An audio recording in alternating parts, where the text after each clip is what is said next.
Okay, so we're doing a prime factorization here of this number 1001. Basically, that means that 1001 is equivalent to 7 times 11 times 13. Okay, and so we want to know then what's the factorization of this number. So basically, we have to take this 1001 and we got to figure out what have we multiplied by to get 30,030.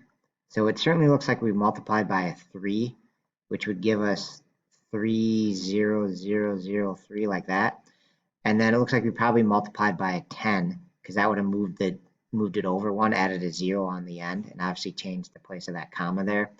So we're not going to write a 10 though, because 10 is in prime factors is 2 and 5, right? So basically we took this number multiplied by 3, then multiplied by 10, which is in prime numbers is 3 times 2 times 5.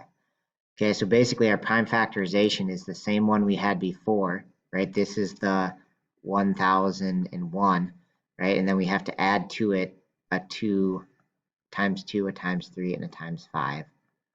So our new one would have a times 2 times 3 times 5, and then the same numbers for the 1001. It's kind of a cool question. I kind of like that question. It's different, but it basically just, you have to add extra numbers here to make it into the new number that we want. Multiply it by 3, 2, and 5. Those prime numbers will get us to the new number we want.